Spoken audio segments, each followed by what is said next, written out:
All my friends are toxic, all ambitionless, so rude and Bismillahirrahmanirrahim. Assalamualaikum warahmatullahi wabarakatuh. Alhamdulillah alamin wa bihi nasta'in wa la umuri dunya waddin. Wassalatu wassalamu ala asrofil anbiya'i wal mursalin wa ala alihi wa sahbihi ajma'in. Amma ba'du. Puji syukur kita panjatkan kepada Allah Subhanahu wa taala yang telah memberikan kita banyak nikmat, terutama nikmat iman, nikmat Islam dan nikmat kesehatan. Kedua kalinya salawat serta salam tak lupa pula kita aturkan kepada baginda alam Nabi besar kita Muhammad sallallahu alaihi wasallam yang telah membawa kita dari alam jahiliyah menuju alam yang terang benderang seperti yang kita rasakan pada saat ini. Jadi pada kesempatan ini izinkan saya memperkenalkan diri. Saya Muhammad bin Ahyar dari Fakultas Ilmu Sosial Prodi Ilmu Pemerintahan. Jadi pada kesempatan kali ini saya akan menjelaskan terkait dengan mata kuliah manajemen konflik yang dimana nanti kami akan membahas mengenai konsep dan analisis konflik antar etnis itu sendiri. Nah, jadi untuk lebih jelasnya simak dengan seksama video kita kali ini, jangan di skip agar tidak gagal paham ya. Baik, kita akan lanjutkan kepada pemateri kita. Definisi konflik. Dalam percakapan sehari-hari, konflik sering diartikan sebagai saling bertentangan, saling berbantahan atau saling cekcok.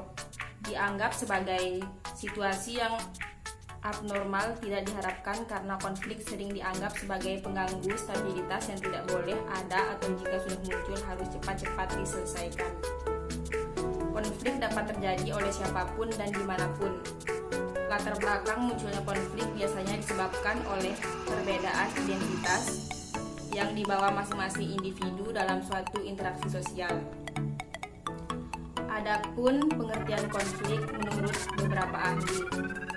Menurut Robbins, konflik adalah suatu proses yang diawali ketika satu pihak merasa bahwa pihak lain telah mempengaruhi secara negatif atau akan segera mempengaruhi secara negatif sesuatu yang menjadi perhatian pihak pertama.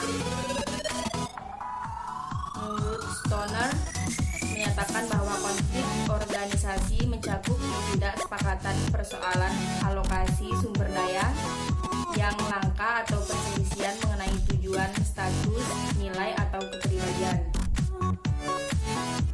Menurut Hillman dan Thomas, berpendapat bahwa konflik merupakan kondisi terjadinya ketidakcocokan antara nilai atau tujuan-tujuan yang ingin dicapai, baik yang ada dalam diri individu maupun hubungan dengan orang lain. Jadi dapat disimpulkan bahwa konflik merupakan segala macam interaksi pertentangan antar antagonistik antar dua pihak atau lebih. B. Perbedaan komunikasi etnis dan konflik etnis. Komunikasi merupakan sebuah proses di mana sebuah interaksi antara komunikan dan komunikator yang melakukan pertukaran pesan di dalamnya yang terjadi secara langsung maupun tidak langsung. Komunikasi sendiri bisa dikatakan merupakan hal yang paling krusial dalam kehidupan ini.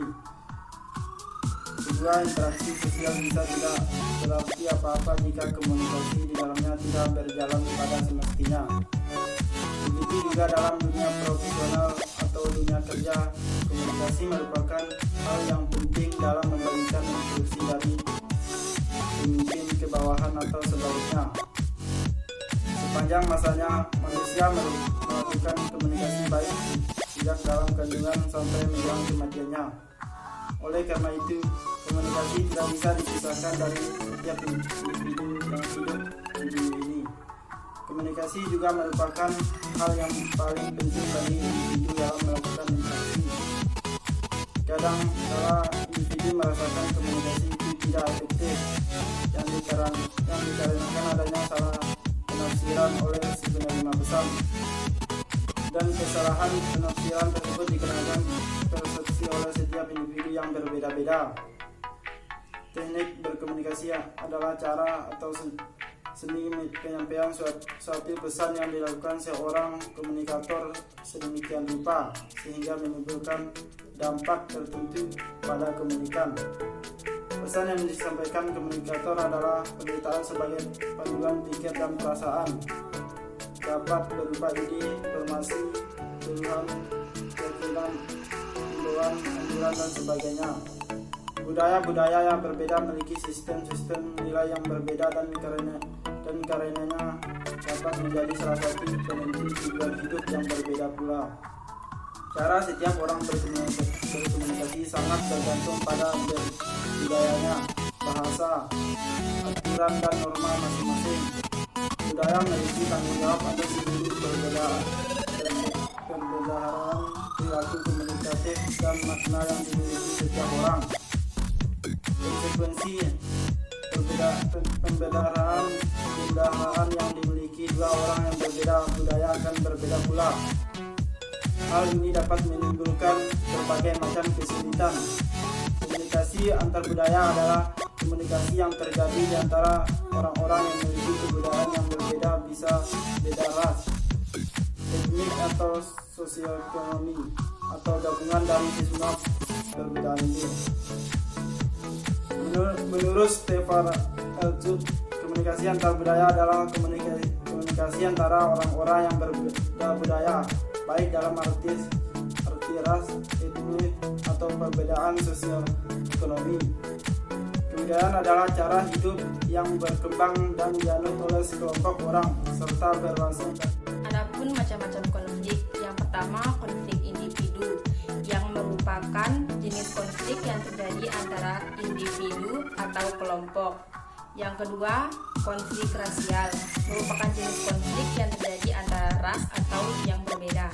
Dan yang ketiga adalah Demikianlah pemaparan singkat dari kelompok saya. Apabila ada salah pengertian, salah kata, harap dimaklumi. Karena sejatinya kita manusia tak luput dari khilaf dan kesalahan. Demikianlah yang dapat kami sampaikan. Lebih kurangnya kami mohon maaf. Wallahul muwaffiq ila aqwamit thoriq. Wassalamualaikum warahmatullahi wabarakatuh.